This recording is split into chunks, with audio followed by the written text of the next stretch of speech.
लोग मेहनत नहीं करना चाहते और बोलते दूसरे से कि 2 रोटी का सवाल है, क्या करना है। तो 2 रोटी तुमको सवाल है, 200 रोटी को किसको सवाल है। अगर यही बात मुकेश अंबानी सोचते, टाटा बिड़ला सोचते, यही बात महिंद्रा कंपनी वाला सोचता, आनंद महिंद्रा, तो 2 रोटी के लिए फिर थोड़ी कंपनी खोलता, उसको 2 रोटी मिल जाती। और उसकी कंपनी न खोलती, टाटा की सॉफ्टवेयर कंपनी, कंप्यूटर सॉफ्टवेयर की कंपनी में 8 लाख लोग सर्विस कर रहा है बेंगलोर में, 8 लाख लोग। अगर वो 2 रोटी की बात सोचता, वो कंपनी न खोलता, तो 8 लोगों के परिवार कहाँ पलते, देश में गरीबी आ जाती। मुकेश अंबानी ने 2 रोटी की बात सोचता और काम ही ना करता, दिमाग ना लड़ाता, तो आज उसके साथ में कम से कम 20-30 लाख लोगों के परिवार पल रहे हैं। याद रखना, अगर कुदरत ने आपको माइंड दिया है, दिल दिमाग दिया है, बुद्धि दिया है, तो इसको इतना प्रयोग करो, इतना प्रयोग करो, इतनी उन्नति करो, इतनी मेहनत करो कि तुम्हारी बुद्धि के फाइनल डिसीजन से कम लाखों लोगों के परिवार पलने चाहिए, तभी तुम मानव कहला सकते हो।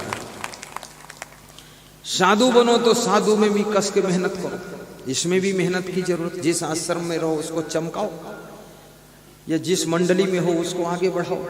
अब जिस मंडली में हो उसी मंडली को बिगाड़ रहे हो, वहीं पर उसी थाल में खाते उसी थाल को फोड़ रहे हो, उसी पत्तल में खाते उसी में छेद कर रहे हो।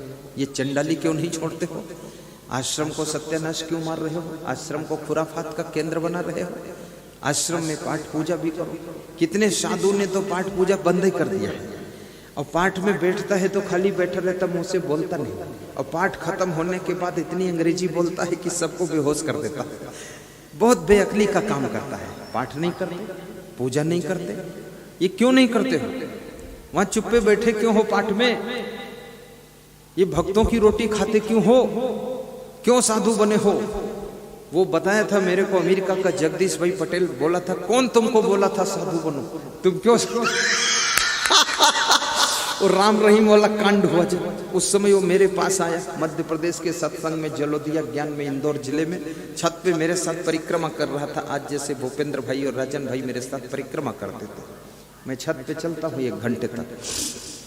तो उसकी चर्चा चली, तो बोला ये राम रहीम से कौन बोला था तुम साधु बनो? जब तेरा मन कंट्रोल नहीं तो साधु क्यों बनता है?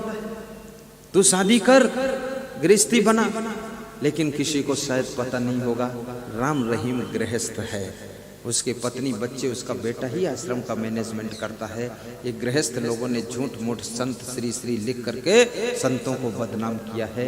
ये रामपाल जो था ये भी गृहस्थ है, ये भी, इसके पत्नी बच्चे सब वहीं आश्रम में रहकर डीलिंग करते। भगत भी अंधा है, विवेक नहीं है। देखना भी चाहिए, पता भी लगाना चाहिए, खोज करना चाहिए कि जिसको गुरु बनाने जा रहे हो ये है कौन? ये सड़ा गला माल क्यों खरीद रहे हो? अच्छा गुरु हो, सच्चा गुरु हो, ब्रह्मचारी गुरु हो, वैराग्यवान गुरु हो, साधु गुरु हो, और ये कैसा तुमसे ज्यादा गिरा गुजरा वो भोगी भ्रष्ट गुरु बना बना के बैठे हो। जहाँ भीड़ देखते हो वहीं कहते हो ये गुरु बहुत बड़ा होगा। भीड़ से कोई बड़ा होता है?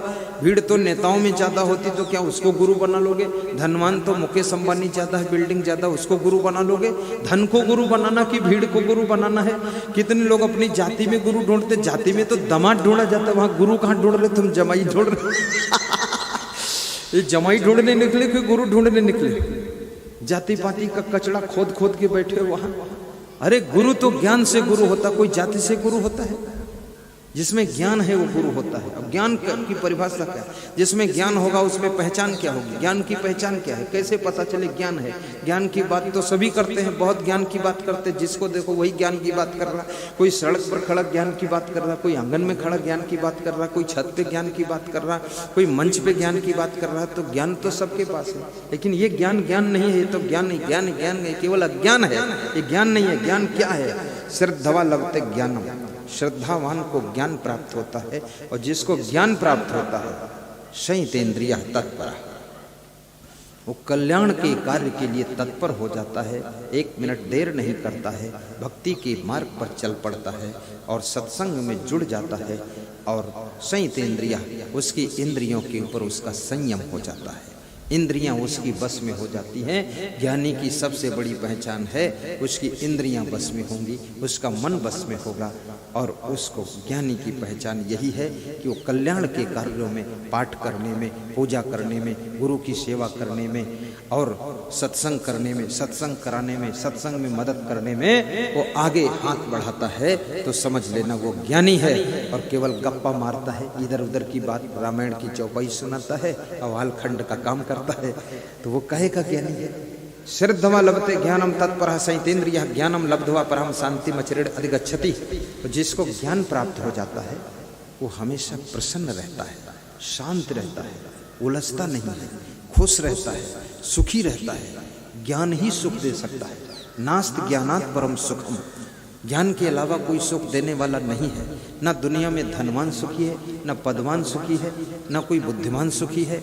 दुनिया में कौन सुखी है? बड़े बड़े मकान वाले सुखी नहीं, सोने की लंका में रहने वाला रावण भी सुखी नहीं हुआ, और राजा भर्तृहरि भी सुखी नहीं हुए, 3-3, 4-4 रानियों को रखने वाले राजा दशरथ भी सुखी नहीं हुए, बड़े बड़े महल बनाने वाले भी सुखी नहीं रह सके। तो सुख है कहाँ? क्या धन में सुख है? नहीं, धन में केवल सुविधा है, धन से सामान मिलता है, धन से शांति नहीं मिलती है। लेकिन धन की जरूरत है। क्यों? क्योंकि आपके शरीर को सामान चाहिए, तो सामान धन से मिलेगा।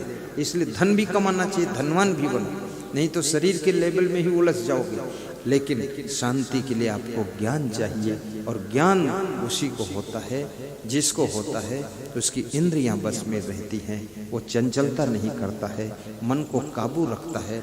और याद रखना, जिसने मन को काबू कर लिया तो वहाँ एक घटना घटित हो जाती है। वो कौन सी घटना है अभी बता देता हूँ। कि महिलाएं जो किचन में भोजन बनाती हैं तो ये महिलाएं दाल पकाती हैं। जब ये कुकर में दाल पकाती है, 7-8 मिनट में, 10 मिनट में सीटी बज जाती है, दाल पक जाती है। दाल वही है, पानी वही है, चूल्हा वही है, महिला वही है, और सब वही है, गैस चूल्हा वही है। लेकिन जब भगोना में दाल पकाती हैं या पतीली में दाल पकाती हैं तो उसमें 1 घंटा में दाल पकती है। इसका कारण क्या है? रीजन क्या है? वजह क्या है? छोटी सी बात, सिंपल सी बात है। कुकर में स्टीम कंट्रोल है, इसलिए दाल 10 मिनट में पक जाती है। भगोना में स्टीम बाहर निकल रही है, उड़ रही है, इसलिए दाल 1 घंटे में पकती है। याद रखना, जब तुम अपने मन को कंट्रोल कर लेते हो तो तुम्हारी सुख शांति की दाल 10 मिनट में पक जाती है और सुख शांति तुमको मिल जाती है। और जब मन को कंट्रोल नहीं कर पाते, इधर उधर मन भागता है, तो तुम्हारी दाल तो 100 साल की जिंदगी में भी पकने वाली नहीं है, 100 साल की जिंदगी में शांति मिलने वाली नहीं। कितने लोगों को मैंने देखा, कहते हैं घर में भी शांति नहीं मिली, बद्रीनाथ गए वहाँ शांति नहीं मिली, केदारनाथ गए वहाँ भी शांति नहीं मिली, और बोले आश्रम में गए वहाँ शांति नहीं मिली, साधुओं के सत्संग में गए वहाँ भी शांति नहीं मिली। अरे इस चोट्टा को शांति कहाँ मिलेगी? कहीं नहीं मिलने वाली है। क्यों? क्योंकि प्रसाद बढ़ता है तो डबल ले लेता है, अपने पुराने चप्पल छोड़ के दूसरे नए चप्पल पहन कर चला जाता है। ऐसे चोट्टों को कहीं शांति मिलती है? दूसरे के चादर में नाक पोंछ देता है, अपनी चादर संभाल के रख लेता है, पुरानी चादर उधर छोड़ देता है, नई चादर चुरा के रख लेता है। ये चुट्टा को शांति मिलेगी? शांति तेरे दुष्कर्मों से नहीं मिल रही, तेरे गलत स्वभाव से नहीं मिल रही, तेरे दुष्चरित्र से नहीं मिल रही, तो शांति ढूंढ कर रहा। शांति किसी स्थान में होती है? बद्रीनाथ, केदारनाथ, जम्बूनाथ, पारकनाथ, बैजनाथ, किसी कहीं भी चले जाओ, साईं बाबा के यहाँ चले जाओ, वहाँ क्या शांति रखी है? कहीं शांति नहीं रखी है। खूब भीड़ लगाओ साईं बाबा के यहाँ, जय हो साईं बाबा कहो, कोई और नया बाबा पैदा हो जाए उसका नाम जपो। खूब बाबा की कमी। हिंदुस्तान तो बाबा की कंपनी है, यहाँ इतने बाबा पैदा होते हैं, नए नए मॉडल के बाबा, मक्का मदीना और काबा, जो देखो वो बाबा, पूरा बना हुआ है ढाबा। ये कैसा है बाबा? तो सारे बाबा के चक्कर में फंसो जा करके तुम, वहाँ शांति कहाँ मिलने वाली है?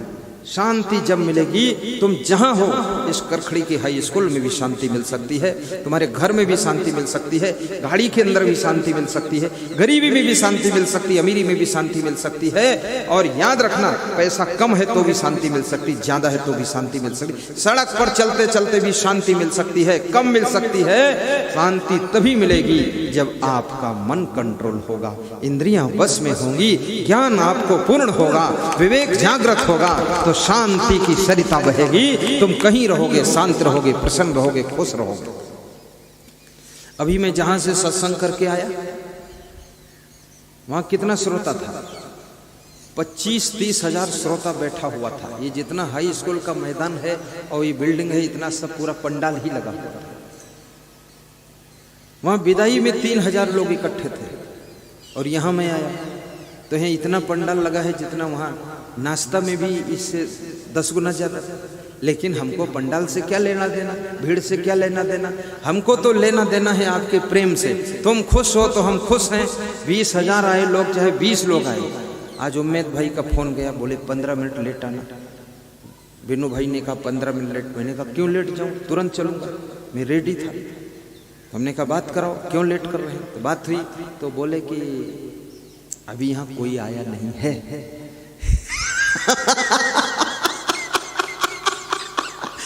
तो अब उसको ऐसा लगता था गुरुदेव आ जाएंगे 2 बजे, अब कोई आया नहीं है। तो गुरुदेव को लगेगा ये तो बेइज्जती हो गई। अरे कोई आए चाहे ना आए उससे क्या लेना देना, हमको तो आना चाहिए टाइम पर ना। तो फिर मैं उसका पावरफुल आदमी उम्मेद भाई बात मान गया, 15 मिनट रुक गया, देर में आया। नहीं मैं तो कभी कभी ऐसे गोंडा में सत्संग था, मैं राइट टाइम पहुंचा, 3 मिनट बिफोर। कोई नहीं था पंडाल, केवल हम थे, हमारे साधु थे। आनंद करो। और हमारा साधु बहुत खुश था। वो साधु बहुत खुश था, मंच संचालक बहुत टाइट आदमी है, निरीक्षक इंस्पेक्टर है हमारी जमात का। वो खुश हो गए, मुस्कुरा दिया। 3-4 मिनट बिफोर आए, कोई नहीं था। और ज्यों ही मंच पर मैं बैठा 500 लोग आ गए। आंख बंद करके मंत्र बोला, 5000 लोग आ गए। प्रवचन प्रारंभ किया, 10,000 लोग बैठ गए। तो हमने कहा जय बजरंगबली, हमको तो आना चाहिए टाइम पर। लेकिन क्या है, हम नहीं देखते हैं कि पंडाल कितना बड़ा है, हम ये भी नहीं देखते हैं कि भीड़ कितनी बड़ी है। हम ये देखते हैं कि प्रेमी अगर 10 आए हैं तो ये 10 प्रेमी भक्त भी 10,000 के बराबर है, और ये 5 प्रेमी भी 5 लाख के बराबर है। प्रेम चाहिए और क्या लफड़ा फालतू। अब कितने लोग ऐसा भी साधु है जहाँ पर भीड़ होगी वहाँ अच्छा प्रवचन देगा, जहाँ भीड़ कम है वहाँ इधर उधर करके घुमा के ज्यों त्यों करके निकल जाएगा। बोलेगा यहाँ तो कोई आया ही नहीं है। अरे कोई नहीं आया, ये कौन आया, ये सब बैठे हैं ना, ये कोई कम है, ये तो बहुत है, इनमें दम है। अभी ये सुनेंगे, ये 10 को और बताएंगे तो अगली बार आएंगे तो और दुगने लोग आ जाएंगे। और कोई नहीं भी आएगा, कम भी आएंगे, तो इससे फर्क क्या पड़ रहा है, इसमें मेरे को क्या प्रॉब्लम है, कौन परेशानी। मैं तो खुश होकर ही सत्संग करूंगा भाई, इसमें गलती किसकी है। 60-70 गांवों में प्रचार हुआ है, पोस्टर चिपकाए हैं, सब सूचना हो गई है, लोग नहीं आ पाए हैं। तो क्यों नहीं आ पाए, उसके कारण है। कोई के घर पत्नी बीमार है, कोई के शादी है, कोई के यहाँ तो खुद ही टांग तोड़े पड़ा हुआ है, और किसी के घर में तो मकान गिर गया है, और किसी के घर में तो बहुत झगड़ा हुआ है, इधर उधर भाग गए हैं लोग। कई कारण हैं, हम क्यों टेंशन लें उनकी फालतू। और कोई किसी पंथ में जकड़ा हुआ है, बोलता है मैं तो इस पंथ का हूँ, मैं दूसरे पंथ के साधु का मुंह नहीं देखता हूँ। अरे बेवकूफ कहीं के, ये गाय भैंस का मुंह क्यों देखता है, ये तेरे पंथ की है। भैंस का मुंह देखता, कुत्ते का मुंह देखता है, और तू साधु का मुंह नहीं देखता है। मत देख, तू सांप का मुंह देखेगा जाकर। तो फालतू काम करता है, दिमाग नहीं है। उसका गुरु भी ऐसे ढोंगी है, उसको पढ़ा करके उसके दिमाग को बिगाड़ रखा है कि तू मेरे में ही आना, दूसरे में मत जाना। क्योंकि उसके गुरु को डर है कि अगर दूसरे में जाएगा तो दूसरा मेरे से अच्छा मिल गया तो मेरे को छोड़ देगा, तो मैं अकेला रह जाऊंगा।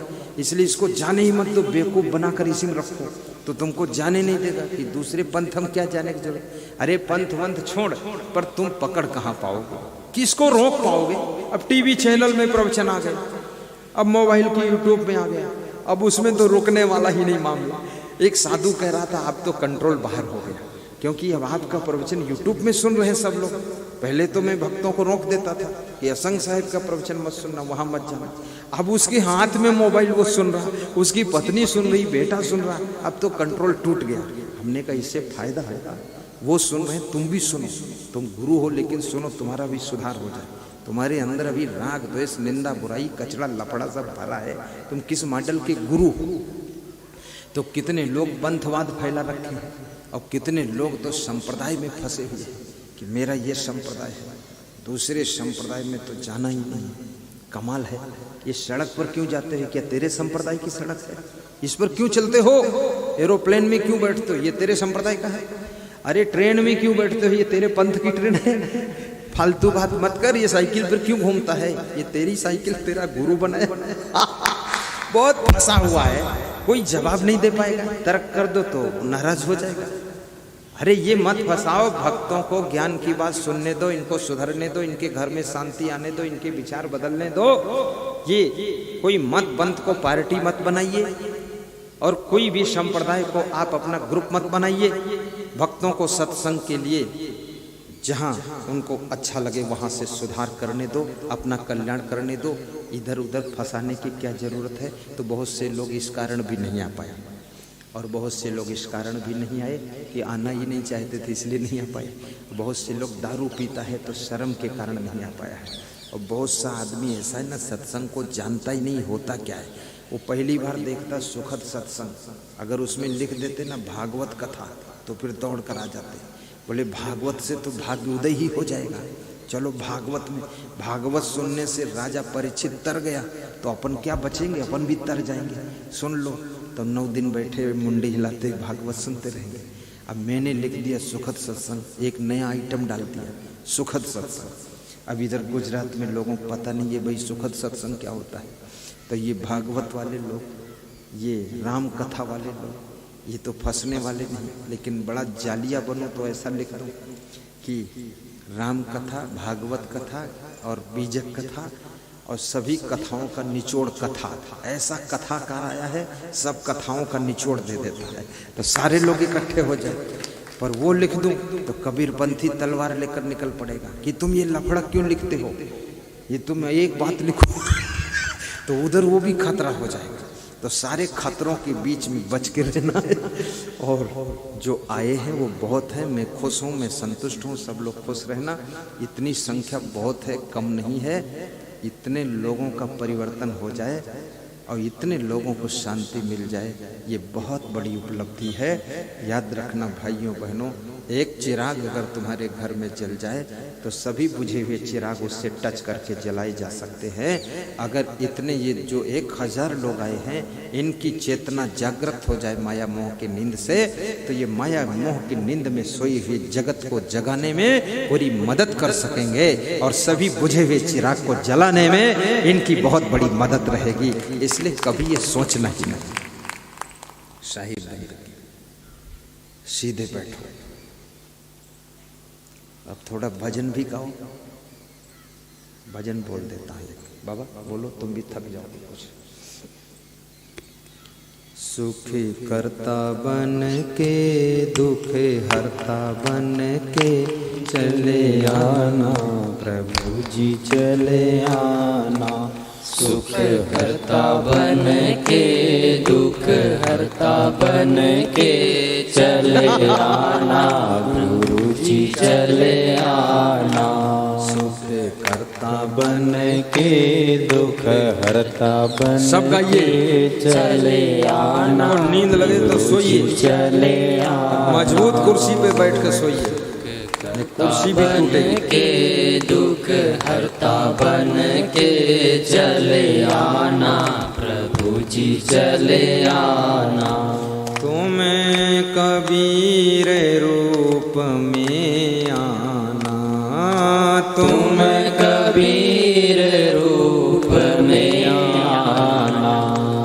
ज्ञान साथ लेके ध्यान साथ लेके चले आना। बहुत सुंदर, जोर से। गुरु जी चले आना। ध्यान साथ लेके ध्यान साथ लेके चले आना गुरु जी चले आना। सुख करता बन के दुख हरता बन के चले आना प्रभु जी चले आना। दोहराओ उसी को। जल पीने दो, बन के बंद मत करो। हरता बन के चले आना गुरु जी चले आना। तुम कबीर रूप में आना। बहुत सुंदर। तुम कबीर रूप में आना। ज्ञान साथ लेके ध्यान साथ लेके चले आना प्रभु जी चले आना। ज्ञान साथ लेके ध्यान साथ लेके चले आना। आज विद्यार्थियों के लिए भी सुनो। चले आना। तुम्हें क्षमा रूप में आना, तुम्हें क्षमा रूप में आना। भक्ति साथ लेके शक्ति साथ लेके चले आना, गुरु जी चले आना। भक्ति साथ लेके ताली बजा के साथ लेके चले आना, गुरु जी चले आना। सुख करता बन के दुख हरता बन के चले आना, गुरु जी चले आना। सुख करता बन के दुख हरता बन के चले आना, प्रभु जी चले आना। बोलिए सद्गुरु भगवान भगवान की जय।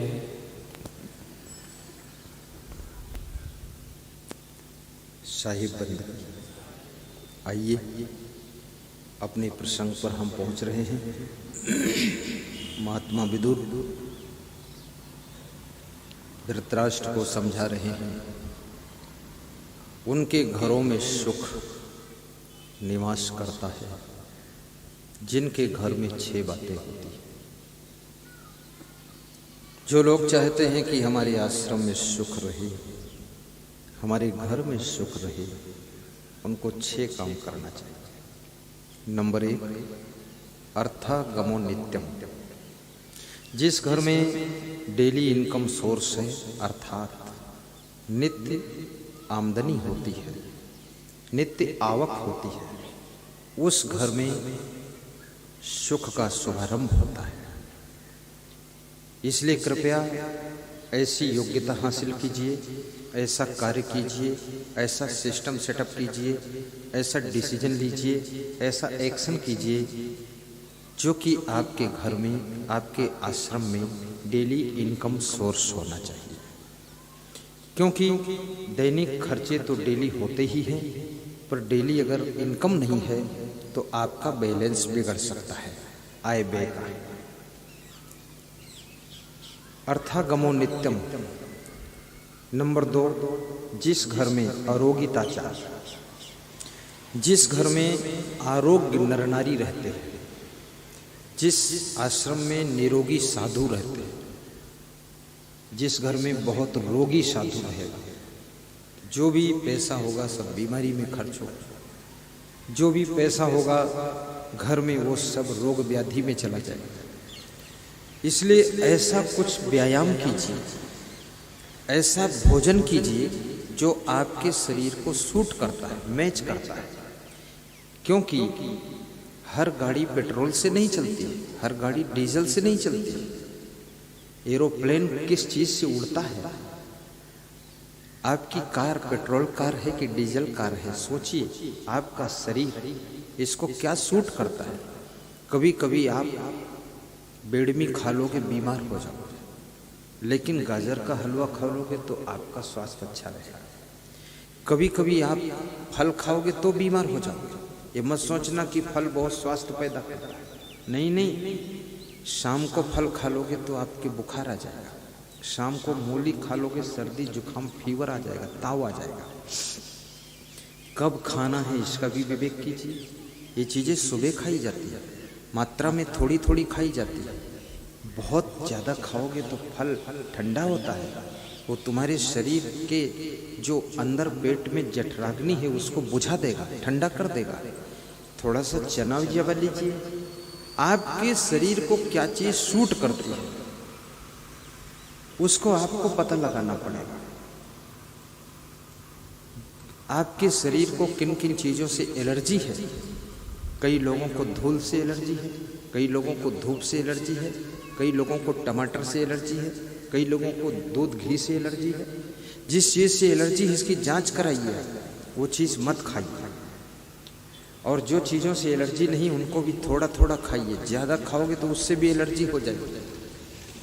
और हंसिए भी ताकि स्वस्थ रहिए। चिंता मत कीजिए, टेंशन मत कीजिए, गुस्सा मत कीजिए। गुस्सा करने से भी बहुत बीमारियां आती हैं। कितने लोग सुबह से लेकर शाम तक क्रोध में दांत पीसते रहते हैं, गुस्सा ही रहते हैं। उनका चेहरा देखो तो ऐसा लगता है, डर लगता है उनको देखकर, बड़ी घबराहट होती है कि बहुत खतरनाक है, ना जाने कब एटम बम फोड़ दे। तो ऐसा चेहरा मत बनाइए, इससे भी बीमारियां आती हैं। लालच करने से भी बीमारी बहुत आती है, अहंकार करने से भी बीमारी, ईर्ष्या करने से उम्र कम हो जाती है, अधिक खाने से बीमारी बहुत आती है। तो जिसके घर में स्वस्थ लोग रहते हैं, स्वस्थ रहो, स्वास्थ्य का ध्यान दो, और उस घर में भी सुख निवास करता है। ज्यादा रोगियों के घर में सुख नहीं रहेगा। एक रोगी है तो 4 लोग उसको लिए घूम रहे हैं, कहीं अहमदाबाद दिखा रहे हैं, कहीं बॉम्बे लिए जा रहे हैं, फालतू काम करता है। पानी नहीं पीते हैं, पानी नहीं पियोगे किडनी में स्टोन बन जाएगा, लीवर में स्टोन बनेगा। जल ज़्यादा पीजिए, यूरिन ज़्यादा चाहिए, पेट की सफाई हो, पाइपलाइन सब साफ रहे, जल ज़्यादा पियो, दूध भी कम पियो, और गहरी नींद सोते नहीं हैं लोग। ना जाने हिंदुस्तान पूरा अपने सिर पे लाद के बैठे, सोते क्यों नहीं हो? सोते समय भी सोचते हैं लोग, आंखें सब फूल गई, नीचे हवा भर गई, खाल झूल गई, फिर भी सोते नहीं। क्या सोचते हो? और नींद क्यों नहीं आती? नींद किस कारण से नहीं आती? गहरी नींद क्यों नहीं आती? जो काम नहीं करता है, जिसका शरीर थकता नहीं है, जो व्यायाम नहीं करता है, जिसका शरीर थकान नहीं लाता है, उसको नींद अच्छी नहीं आती। आतंकवादी सो जाते हैं, पुलिस उनको दौड़ाती है, 10 किलोमीटर भागते हैं, थक जाते, खूब नींद आती। तुम तो आतंकवादी भी नहीं हो, तुम तो घर ही में रहते हो, फिर भी डबल बेड पर सिंगल नींद नहीं आ रही। आखिर बात क्या है? कम मेहनत करने वाले को कम नींद आती है, अधिक मेहनत करने वाले को गहरी नींद आती है, ताबड़तोड़ मेहनत करने वाले को बेहोशी की नींद आती है। थोड़ा निश्चिंत भी रहो, मन को भी समझाओ। इतना टेंशन क्यों करते हो? बेटा बेटी की टेंशन, उनके शादी की टेंशन, पत्नी की टेंशन, ससुराल वालों की टेंशन, मायके की टेंशन, गाय भैंस की टेंशन, गाड़ी घोड़े की टेंशन, टेंशन की टेंशन। ये इतनी टेंशन क्यों कर रहे हो? इस पढ़ने लिखने की टेंशन, परीक्षा में नंबर कम आए वो टेंशन, फेल होने की संभावना तो टेंशन, परीक्षा में नकल कर रहे थे पकड़े गए तो बहुत टेंशन। ये क्या कर रहे हो? टेंशन उसी को होती जो अपना काम सही नहीं करता है, जो कर्तव्य को सही नहीं निभाता, वो टेंशन का पात्र बनता है। आप कर्तव्यनिष्ठ बनिए, लापरवाही मत कीजिए, जिम्मेदारी से काम कीजिए। यदि तुम विद्यार्थी हो तो मन लगाकर पढ़ाई कीजिए, यदि तुम शिक्षक हो तो मन लगा करके विद्यार्थियों को पढ़ाइए, यदि तुम साधु हो तो मन लगा करके साधना कीजिए, और आश्रम को अच्छा बना लीजिए, साफ सुथरा रखिए। यदि तुम साधु हो तो सेवा भी दौड़ दौड़ करके करो। बैठे क्यों हो? बैठोगे बीमार हो जाओगे। और यदि तुम गृहस्थ हो तो अपने घर को पूरा सेटिंग से रखिए, सर्विस कीजिए, बिजनेस कीजिए, खेती में काम कीजिए, खाली मत बैठिए। खाली मत बैठ, कुछ काम किया कर। तो किसी ने कहा काम कुछ नहीं है तो बोला कि पाजामा फाड़ कर फिर से सिया कर, और खाली मत बैठ, कुछ काम किया कर। ये तरुण सागर मुनि कहते थे जैन धर्म के। अब उनका देहांत हो गया है, मोक्ष गति को प्राप्त हो गए, लेकिन बड़े कड़वे प्रवचन देते थे, वो इस तरह से सुनाते रहते थे। लेकिन मैं नहीं कहता हूँ कि तुम साड़ी फाड़ कर फिर सिया कर, या पाजामा फाड़ कर सिया कर। पाजामा फाड़ने की नहीं ज़रूरत है, बहुत काम है। पेड़ पौधे लगाइए, गमले लगाइए, थोड़ा घर में फूल उगाइए, और यदि हो सके तो एक गाय पाल लीजिए, एक भैंस पाल लीजिए, 10-20 लीटर दूध हो, 20 लीटर बेचिए, 2 लीटर खाने के लिए रखिए, थोड़ा आमदनी का स्रोत भी बढ़े। और भैंस की सेवा करोगे, गाय की सेवा करोगे, व्यायाम हो जाएगा। ये योगा पोगा करने की भी जरूरत नहीं है। ऐसे ये नाक सुन्न फुन्न करने क्या काम? गाय का पड़वा भागेगा, गाय का बछड़ा भागेगा, भैंस का पड़वा भागेगा, उसको रपटाओगे, थक जाओगे, हफ जाओगे, आपकी कपालभाति अपने आप चालू हो जाएगी। ऐसे यही कपालभाति है। अब वहाँ बैठे रहोगे, ना तुम्हारे गाय है, ना उसका बछड़ा है, ना भैंस है, ना पड़वा है, खुद ही बैठे रहो, पड़वा बनकर पड़े रहो। कितने घरों में सास ससुर ने सोचा था मेरे घर में लाड़ी आई है, और लाड़ी के बजाय वो भैंस की पाड़ी आई है, वो पड़ी रहती है, कुछ काम ही नहीं करती है। ऐसे मॉडल की लाड़ी है, पानी है। और किसी किसी स्त्री को तो पति ऐसा मिला है, वो सोचती थी पति देव मिले, पति देव के बजाय वो पाड़ा देव मिले। वो पड़ा रहता है, काम ही नहीं करता, बड़ा आलसी मक्कार पति है। कुछ गुरुओं ने सोचा था मुझे चेला मिला है, चेला नहीं वो पाड़ा मिला है, पड़ा रहता है, काम नहीं करता, कुछ भी नहीं करेगा, क्रोध करेगा, सामान को तोड़ फोड़ करेगा, इधर उधर जमात को तोड़ फोड़ करेगा, इसको बहकाएगा उसको बहकाएगा, खुसुर फुसुर बताएगा। अरे यहाँ कुछ भविष्य नहीं है। भविष्य कहाँ है? तेरे आलस्य में भविष्य है। बेईमान कहीं का माल खाता है और वहीं की निंदा करता चुट्टा बताता यहाँ कोई भविष्य नहीं। अरे वर्तमान भविष्य तो तूने बर्बाद किया है। आलसी निकम्मा कहीं का काम नहीं करता, घर में मर मिटा काम करते करते, और साधु बना तो साधु जमात को बर्बाद कर दिया, झाड़ू नहीं लगाना चाहता। मैं तो ऐसे दुष्ट साधु को रखता ही नहीं कि यहाँ काम चोरी करके बिगाड़ना आश्रम और मेहनत ना करना जमात को बिगाड़ देना, मैं नहीं रखता। हर साधु की ड्यूटी रहती है, करना पड़ेगा, नहीं करोगे तो यहाँ जिंदगी में कभी आना मत। ऐसे काम चोरी इकट्ठा करूंगा मुझे बर्बाद कर देंगे। हर लाड़ी को भी काम करना चाहिए, लाड़ी को पाड़ी बनकर पड़े नहीं रहना चाहिए। कितनी लाड़ियां तो ऐसी है कि वो सवेरे से उठती है, सबसे पहले अपनी साड़ी देखेगी बड़े दर्पण में शीशा में, फिर स्नान करेगी बहुत देर तक, नाना प्रकार का साबुन लगाएगी, फिर शैम्पू, फिर टेम्पू हाई है, शैम्पू हाई है, और फिर बालों में क्या क्या लगा देगी।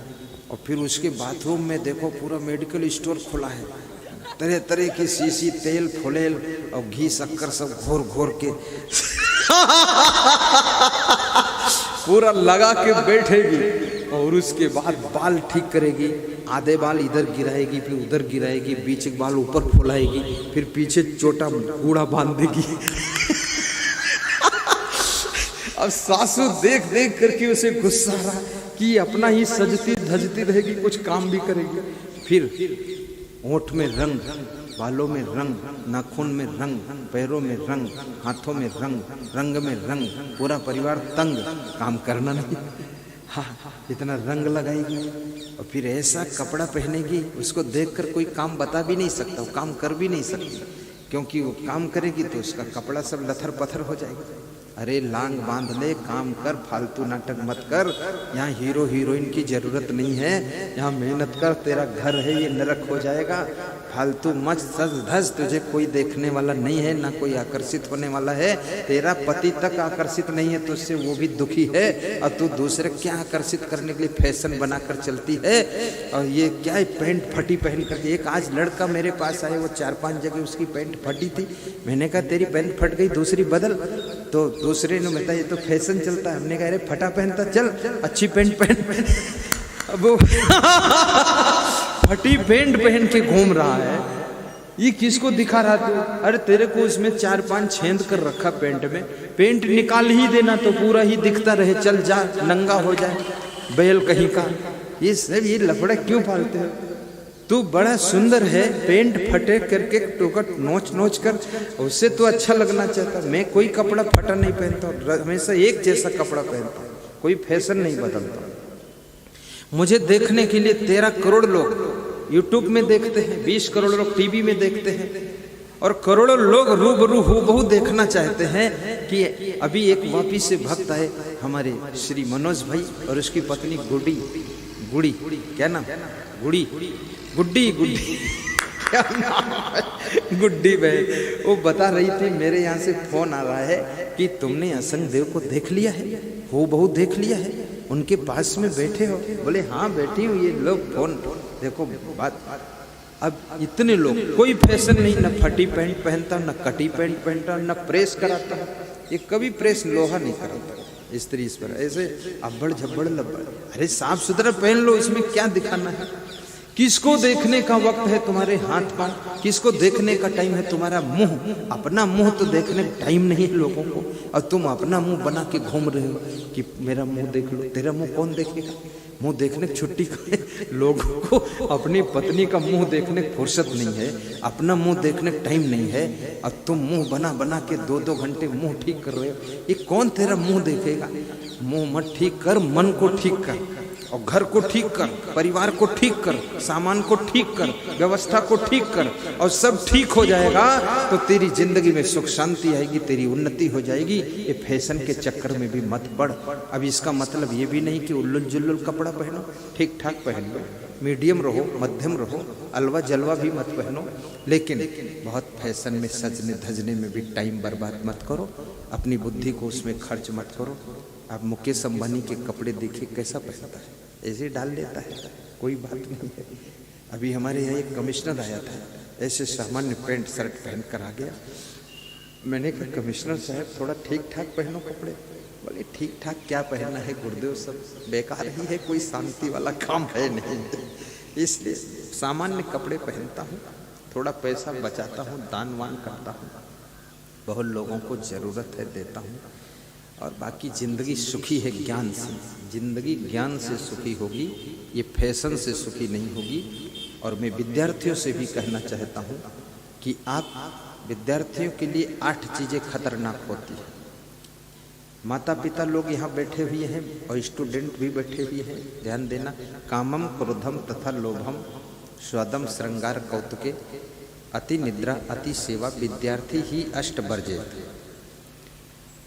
जो विद्यार्थी काम वासना से प्रभावित है, अर्थात ब्रह्मचर्य का पालन नहीं करता है, उसकी व्यभिचारी प्रवृत्ति हो गई है, वो विद्यार्थी विद्या अध्ययन में सफल नहीं होगा।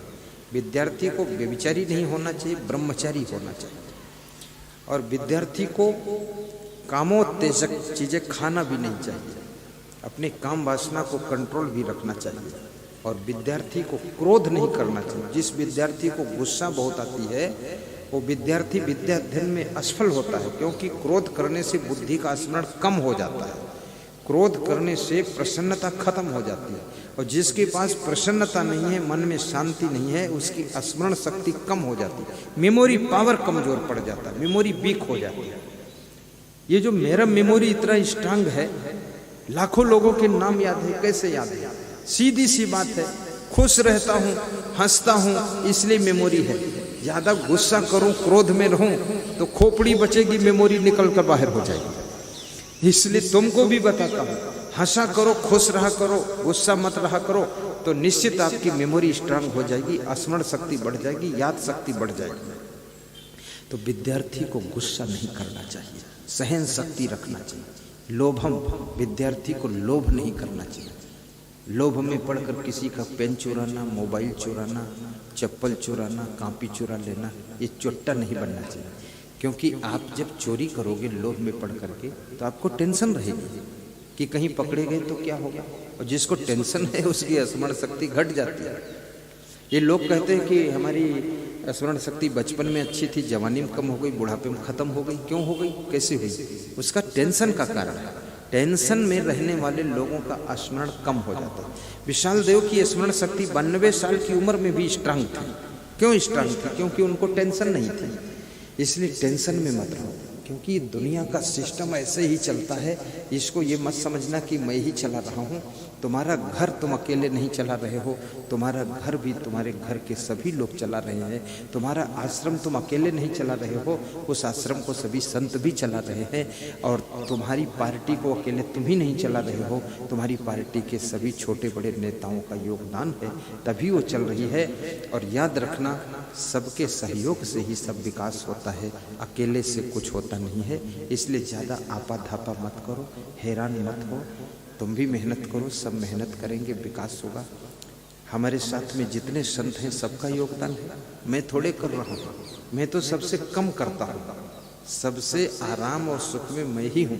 मेरे से ज़्यादा तो सभी संत मेहनत करते हैं, फिक्र करते हैं, और सभी संतों के ऊपर जिम्मेदारी है। सबसे ज़्यादा फ्री मैं ही हूँ, सबसे ज़्यादा। और फिर टेंशन क्यों करूँ? चिंता करने क्या जरूरत? आप भी चिंता मत कीजिए। अपने बेटे की चिंता मत करो, बेटी की चिंता मत करो। देखो, आप विचार करो, धीरू भाई अंबानी एक गरीब घर में पैदा हुए थे। उनके माता पिता सोचते थे कि बेटे का क्या होगा, इतनी गरीबी, हम मजदूरी करते हैं। लेकिन बेटा ऐसा हुआ जिसने पूरे वर्ल्ड के अंदर नाम कमाया, इतना बड़ा रिलायंस सिस्टम तैयार किया और इतनी बड़ी उन्नति किया। आज धीरू भाई अंबानी को देखिए, गारफील्ड नाम का लड़का ओहियो के जंगल में पैदा हुआ, ओहियो के जंगल में, उसके बाद राष्ट्रपति बना अपने देश का जाकर के। ये रामनाथ कोविंद जो राष्ट्रपति हैं, इनके भाई राम स्वरूप नाम है उसका मेरे पास फोन आया, 24 मिनट बात किया, प्रोग्राम की मांग की कि गुना में घर है, प्रोग्राम कराना है, मैं रामनाथ कोविंद राष्ट्रपति का बड़ा भाई बोल रहा हूँ। तो मैंने कहा तुम्हारी हमारे से पहचान कैसे हुई? बोले राष्ट्रपति के साथ में आपका प्रवचन भोपाल में था, वहाँ से पहचान हुई और टीवी में सुनता हूँ, यूट्यूब में देखता हूँ। राष्ट्रपति जी ने कहा उनको बुलाओ, उनका सत्संग कराओ। अब वो मांग किया है, कैसे मांग किया है? वो राष्ट्रपति बोले मैं इतना गरीब था, राष्ट्रपति भी गरीब था, बिल्कुल गरीबी हालत में ये सब रहे हैं। आज वो बच्चा राष्ट्रपति बन गया। माँ बाप कभी राष्ट्रपति नहीं बन पाए, लेकिन उनका गरीब बेटा राष्ट्रपति बना और माँ बाप की भी गरीबी खत्म हो गई और सब परिवार का नाम हो गया। याद रखना, तुम्हारे बेटे की किस्मत में क्या है, तुम्हारे भाग्य में क्या है, तुमको भी पता नहीं है। बेटे की किस्मत ऐसी चमकेगी कि तुम जिंदगी में सोचे नहीं होगे वो क्या करेगा। क्या मेरे बाप बाप ने सोचा था कि मेरा बेटा इतना ऐसा संत बनेगा? कोई नहीं। मेरे गुरु ने भी नहीं सोचा था, मैं भी नहीं सोचा था। मैं तो इतना ही सोचा था साधु बन जाऊंगा, बस पाठ पूजा करूंगा, बात खत्म। ये प्रवचन का लफड़ा तो सोचा ही नहीं था। ये गाड़ी घोड़ा आश्रम फाश्रम कुछ नहीं, बस ऐसे शांति से रहूंगा। उसके बाद जो प्रारब्ध है, भाग्य है, कर्म है, वो सब आगे आगे व्यवस्था बनाता चला जाता है। तो मैं सभी से कहूँगा, साधु संतों से भी कहूँगा, कर्म तुम करो, कर्म तुम्हारी सब व्यवस्था बना देगा। लेकिन चिंता मत करो, टेंशन मत करो, तनाव में मत रहो। कोई प्रकार का दुख भी है, विवेक से उसे दूर करो और प्रसन्न रहो। विद्यार्थियों के लिए बता रहा हूँ, कामम क्रोधम तथा लोभम स्वादम श्रृंगार कौतुके। अब विद्यार्थी को स्वाद के लिए नहीं खाना चाहिए, स्वास्थ्य के लिए खाना चाहिए। कितने विद्यार्थी अगर दूध पाक बना है तो 1 लीटर पी लेते हैं, 1 लीटर दूध पाक पी करके फिर कहते हैं कुछ पेट में गड़बड़ है। अब पेट में गड़बड़ नहीं होगा तो क्या कहीं वहाँ कमरे के अंदर गड़बड़ होगा? जब इतना पिए हो, दूध पाक भी 1 बाटकी लो, 1 कटोरी लो, ज़्यादा मत पियो, क्योंकि बहुत हार्ड एनर्जी इसके अंदर है। थोड़ा सा खाइए, थोड़ा दूध पाक भी खाना चाहिए, थोड़ा फल भी खाना चाहिए, और थोड़ा तिल की पापड़ी भी खा लीजिए, और थोड़ा सा खीर भी खाओ, थोड़ा बेड़मी भी खाओ कभी कभी, और थोड़ा लपसी भी कभी कभी खाओ, थोड़ा चने छोले भी खाओ, बदल बदल कर खाओ, लेकिन थोड़ा थोड़ा खाओ, ज़्यादा मत खाओ। स्वाद के लिए मत खाओ, जिसको खाने से स्वास्थ्य अच्छा रहता है वो चीज़ खाओ, लेकिन वो भी कम खाओ, बहुत मत खाओ। तो विद्यार्थी को स्वास्थ्य के लिए खाना चाहिए, स्वाद के लिए। स्वादम श्रृंगार, और विद्यार्थी को श्रृंगार नहीं करना चाहिए, फैशन नहीं करना चाहिए। साधु को भी फैशन नहीं करना चाहिए, श्रृंगार नहीं करना चाहिए। कितने कथाकार बैठते हैं व्यास गादी पर तो रोज फैशन बदलते हैं, ना मालूम कैसा बाह कटा हुआ पहनते हैं। फिर यहाँ से कहते हैं, अब उसको ये भी पता नहीं ये ब्लाउज कट तो क्यों पहन रहा है, तू तो जेंट है, लेडीज थोड़े है, ऐसा कट पिट के पहनता है। अब मैं तेरे को समझाऊंगा क्या? ये ऐसे कपड़े ढाक कर बैठो, आप कथावाचक हो, आप प्रवचनकार हो, आप सबको संदेश दे रहे हो, ज्ञान दे रहे हो। ये हाथ पांव आधा खुल्ला पुल्ला ये सब दिखा रहे हो, दुनिया इससे क्या सीखेगी? खाली वाणी से संदेश नहीं दिया जाता है, अपने कपड़ों के पहनने के ढंग से भी संदेश दिया जाता है, चलने के ढंग से भी संदेश दिया जाता है, रहनी कहनी नहाने धोने किस तरीके से भी संदेश दिया जाता है, वाणी से भी संदेश दिया जाता है, और स्वभाव से भी संदेश दिया जाता है। समाज को अपने चरित्र से भी संदेश दीजिए। तो विद्यार्थी को श्रृंगार नहीं करना चाहिए, सादा जीवन, सादा वस्त्र। इसलिए स्कूलों में यूनिफॉर्म सेट कर दिया गया कि यही पहनना है तुमको। अगर यूनिफॉर्म का रूल्स हटा दिया जाए तो आप विद्यालय को देखोगे ये हीरो हीरोइन का सेंटर हो जाएगा। ऐसे ऐसे कपड़े पहनकर लोग आएंगे। ये विद्यार्थी क्या क्या करेंगे, किस तरह कटिंग पेटिंग चीटिंग पीटिंग, और इधर फटा कटा लटा और खोपड़ी में जटा, ये सब बांध बांध के गुलगुब्बे बना बना के और लेकिन कंपलसरी हुआ यूनिफॉर्म कि ऐसा ही पहनना है, इसी तरह का पहनना आपको। तो उससे फैशन से बच, क्योंकि जो श्रृंगार करता है उसके शरीर के अंदर काम वासना उत्तेजित होती है, काम वासना उद्दीप्त हो जाती है, और काम वासना उद्दीप्त होने से वो पढ़ने में मन कहाँ लगेगा, फिर तो भोगों की तरफ चिंतन शुरू हो जाएगा। कामम क्रोधम तथा लोभम स्वादम श्रृंगार कौतुके, और कौतुके मतलब मनोरंजन। विद्यार्थी को मनोरंजन में भी टाइम पास नहीं करना चाहिए। ताश खेलना, खेल कूद करना, टीवी बहुत देखना, मोबाइल में खूब इधर उधर के गीत गाने सुनना और क्या क्या देखना, ये सब कौतुके है, ये मनोरंजन है। फिल्म देखना ये विद्यार्थी के लिए मना किया गया, क्योंकि आपका दिमाग जो है एक कैमरा है, ये आंखें जो देखती हैं उसको ये फोटो खींचता है। तो इसमें ज़्यादा तुम फोटो डाल दोगे तो जो आपके कोर्स का नॉलेज है उसका फोटो इसमें एडजस्ट ही नहीं होगा, मेमोरी भर जाएगी आपकी। इसलिए फालतू फोटो इसमें मत डालो, निकालो, रिजेक्ट करो। फिर कहते हैं अति निद्रा, विद्यार्थी को अति नींद भी नहीं लेना चाहिए, कुंभकर्ण की तरह सोना भी नहीं चाहिए, समय पर जागना भी चाहिए, ब्रह्म मुहूर्त में जागिए। कितने लोग ऐसे हैं सुबह मरे चूहा की तरह पड़े रहते हैं। अरे क्यों पड़े हो, उठते क्यों नहीं हो? और तुम पड़े हो, सब पड़े रहेंगे तो घर का क्या हाल होने वाला है? व्यवस्था बिगड़ेगी कि नहीं बिगड़ेगी? थोड़ा फिक्र क्यों नहीं करते हो? आप गलती करते हो, आपकी गलती को 20 लोग और सीख लेंगे तो क्या होने वाला है तुम्हारे घर में, आश्रम में, बताओ हम। इसलिए अपनी आदत को सुधारो, इसलिए भी सुधारो कि तुम्हारी गलती के कारण दूसरे लोग भी गलती करना सीख जाएंगे। इसलिए भी अपने आप को बदलिए, चेंज कीजिए। तो विद्यार्थी को कुंभकर्ण की नींद नहीं सोना चाहिए। स्वान निद्रा तथैचा काक चेष्टा बको ध्यानम, अल्पहारी गृहस्थ्यागी विद्यार्थी पंच लक्षण। और विद्यार्थी को एक चीज और बताई गई है, अति सेवा। विद्यार्थी को दूसरों से अति सेवा लेने की इच्छा नहीं रखना चाहिए कि हमारी किताब उठाकर मम्मी देगी तो पढ़ूंगा, कलम उठाकर बहन जी देगी तो लिखूंगा। अपने हाथ उठा लीजिए, आलस्य मत कीजिए, अलर्ट रहिए और हंस करके पढ़िए। माँ के पैर छूइए और पिता के पैर छू करके तब स्कूल जाइए। स्कूल के शिक्षकों का सम्मान कीजिए, प्रिंसिपल का सम्मान कीजिए। धनवान का जो सम्मान करता है वो धनहीन नहीं रह सकता है, और विद्वान का सम्मान करने वाला विद्वान बनता है। और याद रखना, शिक्षक और शिक्षिकाओं का सम्मान करने वाला विद्यार्थी स्वयं एक दिन शिक्षक शिक्षिका बनेगा और स्वयं एक दिन बहुत बड़े अच्छे नंबर ला करके अफसर बनेगा। ये सम्मान और अपमान भी बहुत बड़ी चीज है। यदि आप संत का सम्मान करते हो ना, तो आपके अंदर साधुता के गुण विकसित होना शुरू हो जाएंगे। और संत का अपमान करते हो तो आपके अंदर जो है राक्षसी अवगुण पैदा होना शुरू हो जाएगा। सज्जनों का सम्मान की, माता पिता का सम्मान करते हो तो आप माता पिता से भी ज्यादा योग्य बनने की तैयारी कर रहे हो, उनका आशीर्वाद मिल रहा है। माता पिता का भी आदर कीजिए। घड़ी कह रही है सत्संग को विराम की ओर ले जाइए। आइए, ये 8 चीजें विद्यार्थियों के लिए वर्जित बताई गई हैं। विद्यार्थी ध्यान से बैठे, कोई उठना नहीं, भागना नहीं, सुनते रहिए, आपका ही इसमें विकास होगा।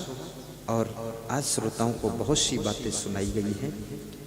आज मैं बता रहा था 6 बातें जिसके घर में प्रिया च भार्या, जिस घर में प्रेम करने वाली स्त्रियां रहती हैं, प्रेमी स्वभाव की है, जिन स्त्रियों के अंदर प्रेम ही प्रेम भरा है, और वे स्त्रियां जिस घर में रहती हैं उस घर में सुख निवास करता है। और जिस घर में क्रोधी स्वभाव की स्त्रियां रहती हैं उस घर में सुख नष्ट हो जाता है। प्रिया च भार्या प्रियवादिनी च। और जिस घर में प्रेम से बोलने वाली स्त्रियां और प्रेम से बोलने वाले पुरुष रहते हैं उस घर में भी सुख का निवास होता है। प्रेम से जो लेडीज बोलती है, लेडीज की भाषा भी अलग अलग है।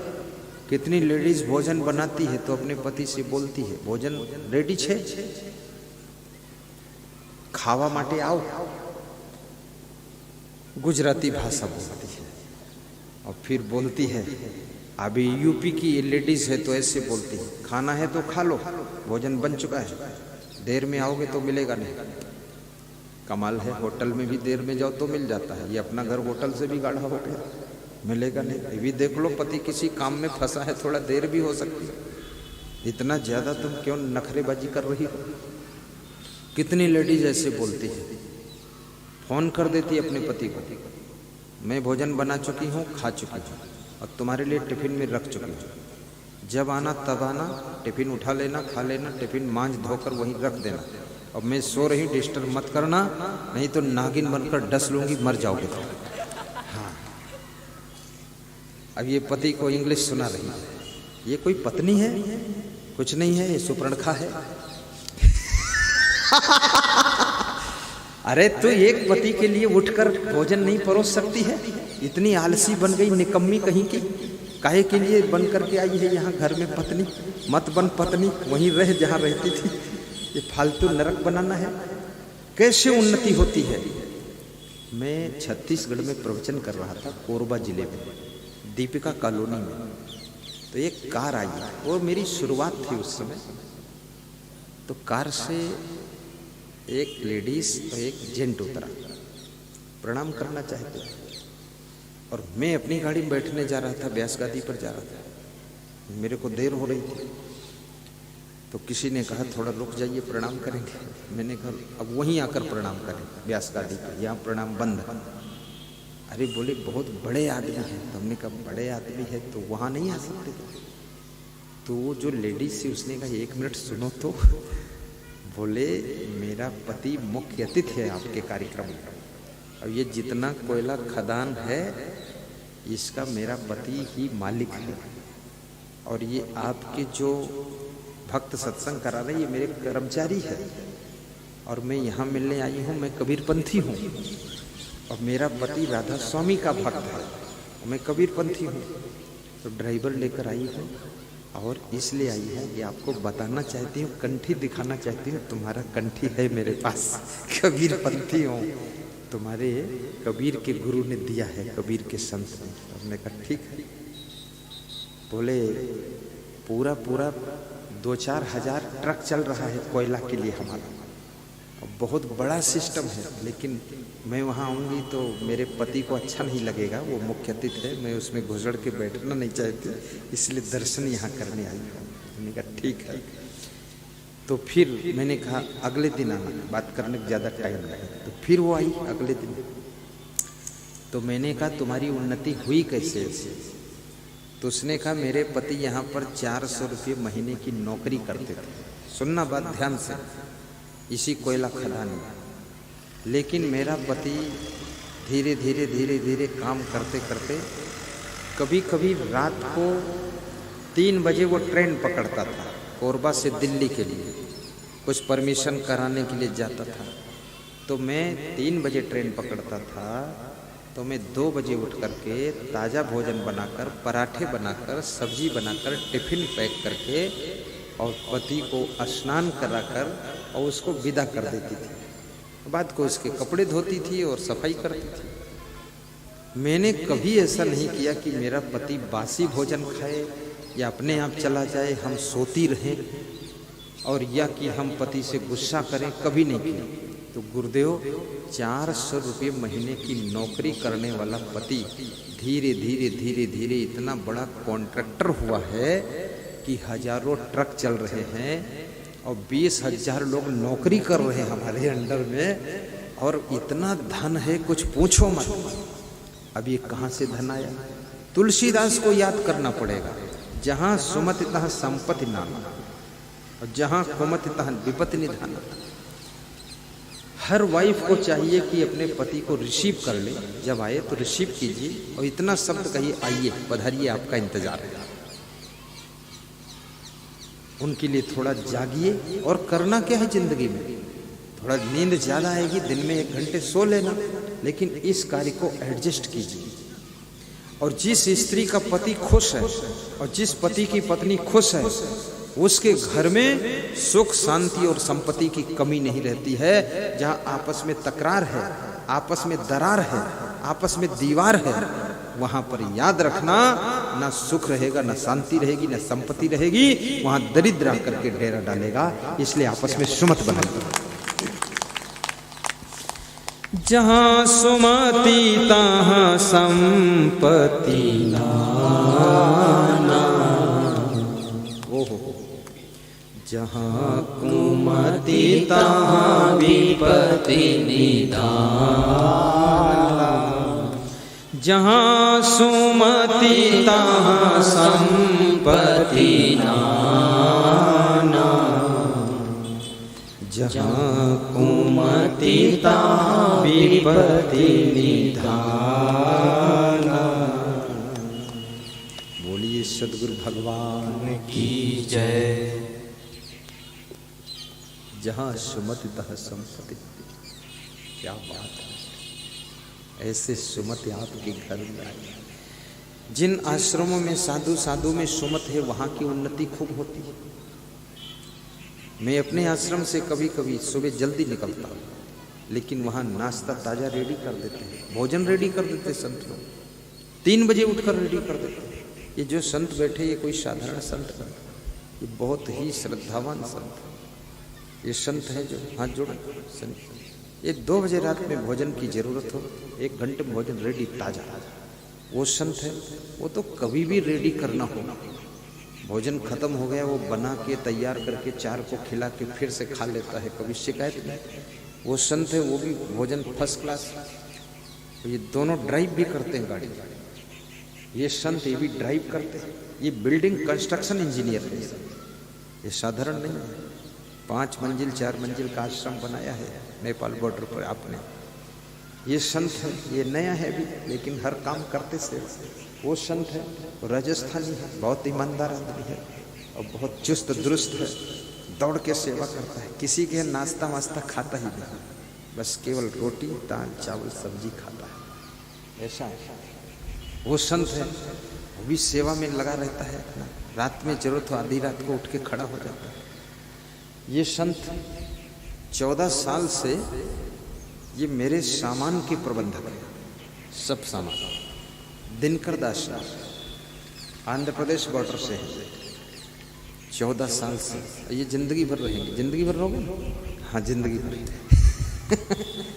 जिंदगी भर रहना चाहिए। इधर उधर पैतरा क्या बदलना है, भाग भोग करना, खाली खुराफात मचाना। ऐसा संत है। उस गाड़ी के अंदर जो संत है इलेक्ट्रॉनिक इंजीनियर है, भारी दिमाग है।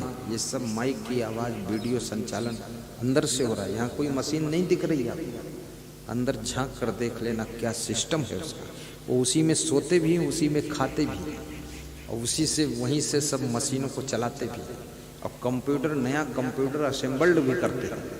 और साथ में ये कोई माइक वाइक बिगड़ता है उसको बनाते भी वही, कहीं दुकान पर नहीं ले जाते, यहीं बनाते हैं। वीडियो कैमरा खोल देते हैं पूरा। इलेक्ट्रॉनिक इंजीनियर, उसका नाम सीलकर है। दिखाऊंगा, बुला दूँ? हाँ, वो अभी तक देखा ही नहीं कोई ने उसको। आ जाओ देख लेंगे लोग। उसको बोलना पड़ेगा, बोल। वो कहता मैं किसी को दिखाना ही नहीं चाहता हूँ मैं कैसा हूँ। हाँ, आता नहीं है, नाम नहीं चाहिए उसको, नाम की इच्छा नहीं। जैसे ये स्वामीनारायण पंथ क्यों बढ़ा, क्यों विकास हुआ, इसका कारण है इसमें सब योग्य संत हैं, क्वालिफाइड संत है, एजुकेटेड संत है, समझदार संत है, बुद्धिमान संत है, मेहनती संत है। और साथ साथ में स्वामीनारायण पंथ में ये विशेषता है, एक बड़ी विशेषता मैंने उनकी देखा है स्वामीनारायण पंथ का गुण मैं उनका लेता हूँ कि एक दूसरे का सम्मान भी करते हैं आपस में, बहुत ज़्यादा एक दूसरे का ख्याल रखते हैं और दिमाग काफ़ी लड़ाते हैं वो लोग। हाँ, वो साधु है लेकिन बड़ा खतरनाक दिमाग है उसके पास, सब काम करते हैं फटाफट और बहुत उन्नति हुई है। तो जो काम करेंगे, मेहनत करेंगे, उन्हीं की उन्नति होगी, बाकी उन्नत पुन्नत कुछ नहीं होगी। भी संत को बुलाया हूँ, आया नहीं आया? आजा आजा, आ रहा। देखो कितना बड़ा संत है, इलेक्ट्रॉनिक इंजीनियर, उसका नाम सीलकर दास। सीलकर, आ जाओ ऊपर आ जाओ, मान जाओ मनाना पड़ेगा ना। आ जाओ देखो कितना अच्छा है, बहुत बढ़िया है। ये संत देखो, ये संत बुजुर्ग संत, वो उड़ीसा बॉर्डर का संत। ये संत आरती कराना, आरती में दान को चाहे तो डिब्बे में डालना, सुबह भोजन बनाना, फिर खिलाना सबको, ये संत है। देखो ये इलेक्ट्रॉनिक इंजीनियर है। देखो पीछे जो स्क्रीन लगी है इन्हीं की देन है। स्क्रीन देखो ना, है चल रही है। इसका फ्रेम भी इन्होंने बनाया है। ये जो फ्रेम है प्लाई मंगाकर बोडेली में अपने आप तैयार किया है सिस्टम से, वो कभी फूटेगा नहीं, सेटिंग कर दिया, चारों तरफ उसका गद्दा लगा दिया, फिट कर दिया। ये कारपेंटर का भी काम जानते हैं, ये ट्रक भी चलाते हैं, सब गाड़ियां भी चलाते हैं। भोजन बहुत अच्छा बनाते हैं, गोटा भजिया टाप की बनाते हैं। हाँ, कढ़ी वड़ी सब्जी बहुत अच्छा, और पकौड़ी प्रेम से खाते भी हैं, और साथ में गाते भी अच्छा है, प्रवचन भी अच्छा सुनाते, भंडारी भी अच्छे हैं, हमारी सेवा भी अच्छी कर लेते हैं। XYZ पूरा ऑलराउंडर व्यक्ति है। हाँ, सब कार्य कर रहे। इसमें ऑलराउंडर बहुत सारा संत बैठा हुआ, ऑलराउंडर ही है। प्रवचन भी बहुत अच्छा सुनाते हैं। 1 मिनट सुनवा देता हूँ, सुनवा दो। हाँ, आवाज सुन लो, कोयल बोलेगी तो क्या खुशी होती। लाओ माइक दे दो, दे दो, कहाँ माइक है?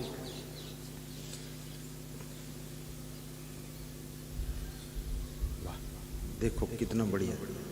1 मिनट बस, ज्यादा नहीं, छू मंत्र करो। बोलिए सदगुरुदेव की जय।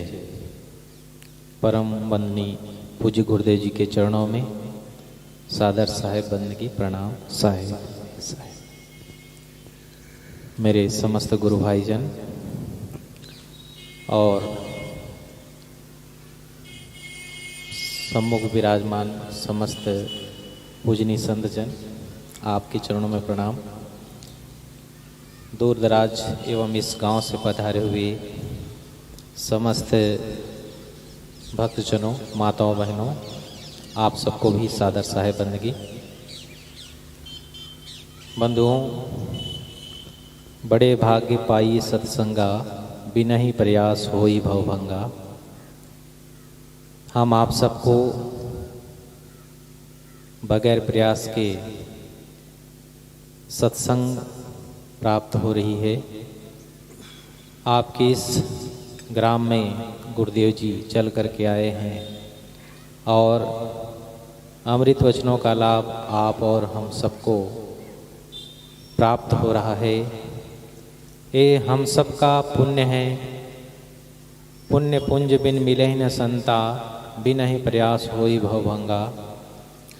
बगैर पुण्य के उदय हुए बगैर संतों का सत्संग, संतों का दर्शन प्राप्त नहीं होता है।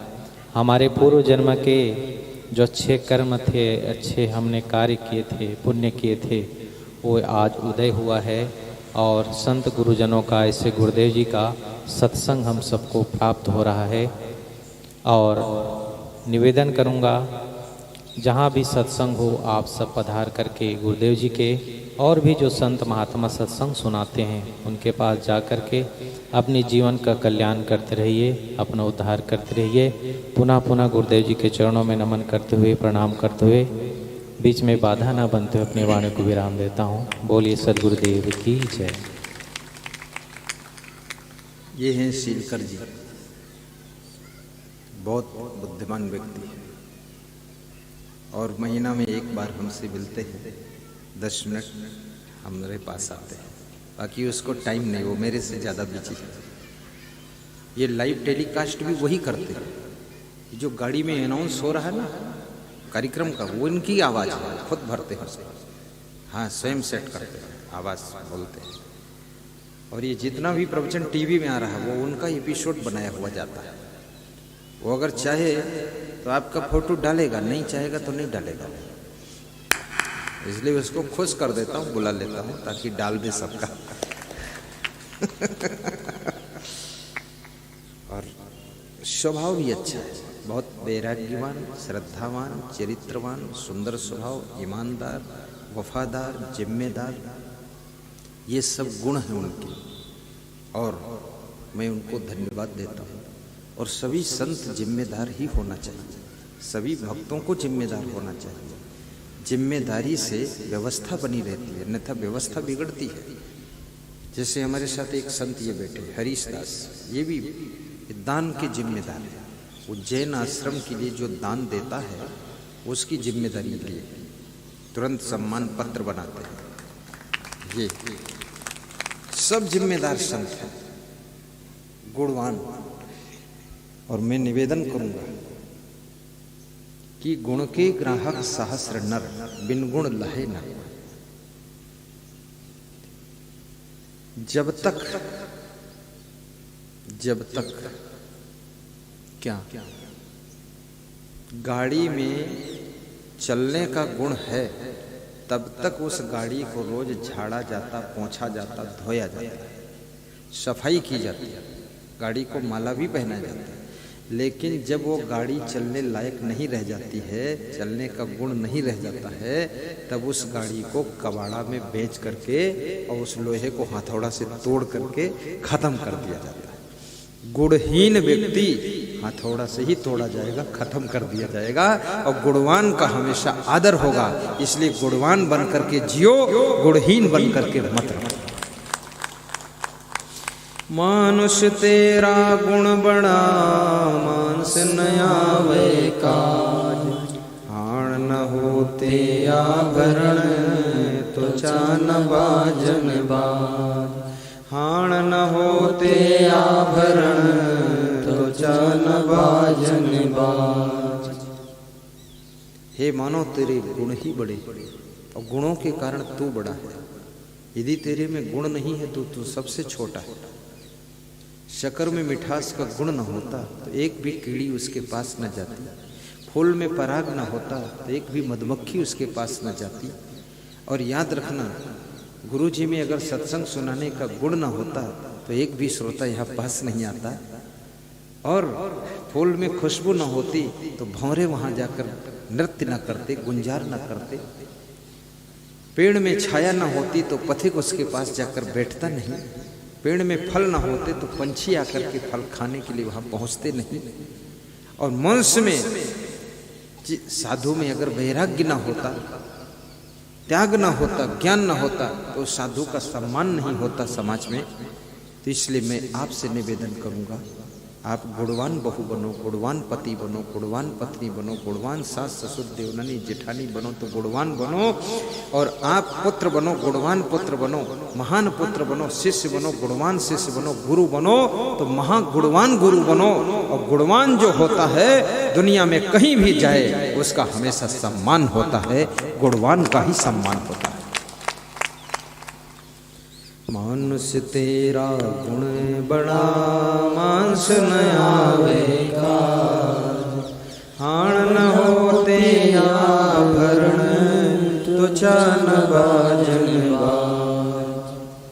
तेरी हड्डियों के आभूषण नहीं बन सकते हैं, तेरी त्वचा के ढोल तबले नहीं बन सकते हैं, तेरा मांस भी काम नहीं आता है। इंसान, एक बादशाह किसी साधु के चरणों में सिर झुकाता है तो उसका जो मंत्री था वो नाराज हो गया, वजीर। उसने कहा, अरे जहां देखो वहां तुम सिर झुकाते हो, कुछ विवेक करना चाहिए।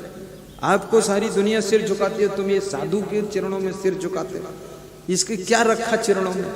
तो बादशाह ने कहा, उत्तर दूंगा, अभी नहीं कभी दूंगा।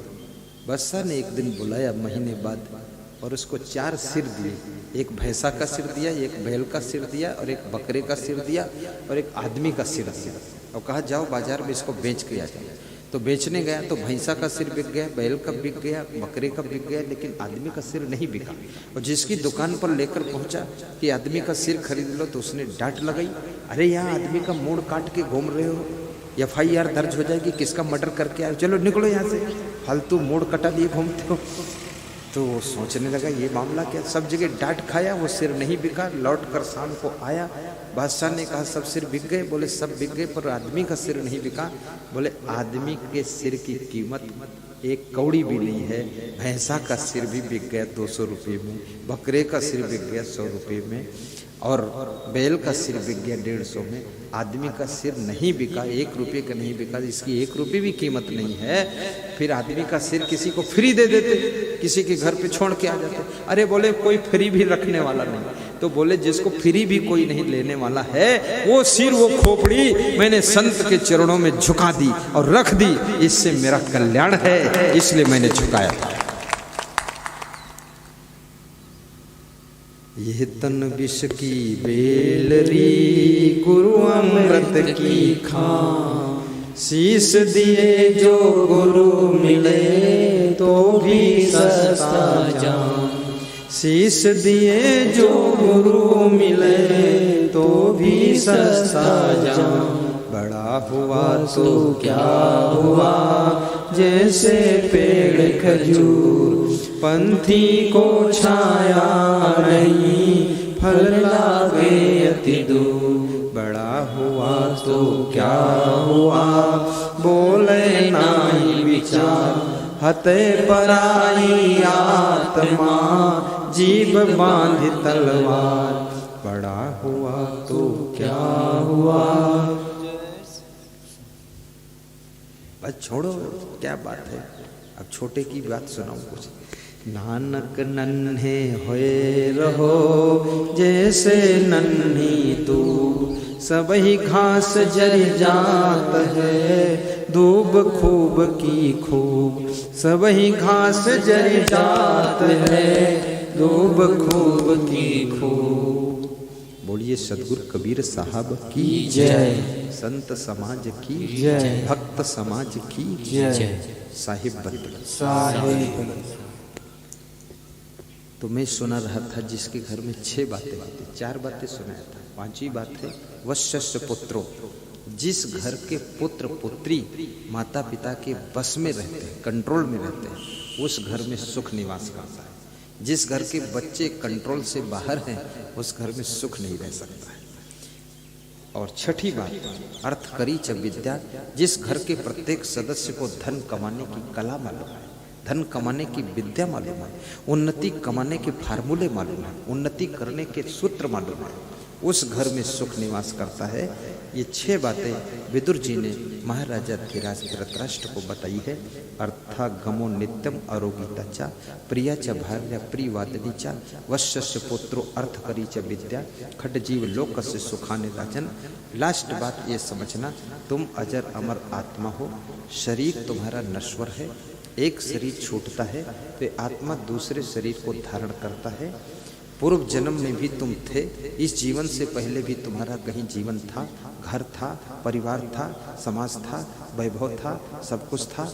वहाँ से तुम ट्रांसफर होकर शरीर छोड़कर मृत्यु को प्राप्त होकर तुम्हारी आत्मा अब इस दूसरे गांव में, दूसरे जिले में, दूसरे घर में, दूसरे परिवार में आकर जन्म ली है।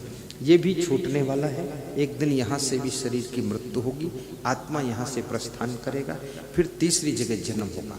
यानी पुनरपि जननम पुनरपि मरणम का यातायात चल रहा है, आवागमन चल रहा है, बार बार जन्म बार बार मरण। ये तुम्हारी यात्रा अनंत समय से चल रही है, अनादि काल से चल रही है। इस यात्रा से मुक्त होने के लिए, आवागमन से छुटकारा पाने के लिए, जन्म मरण चक्र से मोक्ष प्राप्त करने के लिए आपको भक्ति करना चाहिए और गुरुदेव का ध्यान करना चाहिए, सत्संग से मन को जोड़ना चाहिए और कुछ सेवा परोपकार समाज की सेवा भी करना चाहिए। आपका जीवन मंगलमय हो, ऐसी मैं शुभकामना करता हूँ। हमारे आपके बीच में उज्जैन आश्रम के परिचय पत्र, दान पत्र वितरण हो रहे हैं। जिनको कल मिले थे वो मत लेना, जिनको नहीं मिले वो ले लेना। बच्चे लोग बिल्कुल मत लेना और जो लेने योग्य हैं वही लेना, फालतू मत लेना। लेकर इधर उधर मत डालना, लेकर उसको पढ़ना और पढ़ करके उसमें नाम पता लिखना, नाम पता लिख करके फिर यहाँ जमा करना और जिस कैटेगरी में आपको सेवा करने की इच्छा हो उसमें लिख देना। अपना दान नगद भी दे सकते हैं, अपना दान संकल्प लेकर के 2-4 महीने बाद भी दे सकते हैं। एक कार्यालय में हमारे कार्यकर्ता संत बैठे हुए हैं और वहाँ पर आप जमा कर सकते हैं। आज के हमारे श्री किरीट भाई का सम्मान पत्र हमारे तक जल्दी पहुँचाए, ऊपर से लेकर आ जाए। ऊपर से किरीट भाई ऊपर पहुँचे, किरीट भाई को सम्मानित किया जा रहा है। मोभा निवासी किरीट भाई और मोभा रोड निवासी विपुल भाई दोनों आए, दोनों को सम्मान पत्र दिया जाएगा। और कल हमारे मनोज भाई वापिस से पधारी हुई गुड्डी बहन को सम्मान पत्र दिया गया था, आज इनको सम्मानित किया जा रहा है। नरेंद्र मुखी श्रीमती प्रवीणा बहन करखड़ी निवासी जो कि MLA यानी विधायक रह चुके हैं, धारासभ्य रह चुके हैं, आपके ओर से कोई व्यक्ति आया हो सम्मान पत्र प्राप्त करें। प्रकाश भाई श्रीमती नीता बहन आपने भी अहमदाबाद नरोडा से आए हैं, आपने 5100 रुपये नगद प्रदान किए हैं। किरीट भाई, प्रतीक्षा बहन और मोभा गांव से आप भी आइए, आपका 5100 है। विपुल भाई आपकी ओर से मोभा रोड से 1100 रुपये आश्रम के लिए है। और दिनेश भाई, श्रीमती गीता बहन करखड़ी, इन्होंने 1100 का संकल्प लिया है। ये हमारे नरेंद्र भाई मुखी का सम्मान पत्र इनको दिया जा रहा है, जरा जोर से ताली बजाकर अभिनंदन करें। उम्मीद भाई उनका पत्र ले रहे हैं। और जो भी दानदाता हों तो वहाँ संपर्क करके जरूर इस महान कार्य में उज्जैन की पावन धरा पर क्षिप्रा नदी के तट पर महाकालेश्वर के पास में एक बहुत सुंदर भव्य आश्रम बनने जा रहा है, जहाँ पर लाखों तीर्थयात्रियों और भक्तों के लिए सत्संग सुनने का, खाने पीने का, विश्राम करने का प्रबंध किया जाएगा। आशीर्वाद। खिंच गया फोटो, चलिए ठीक।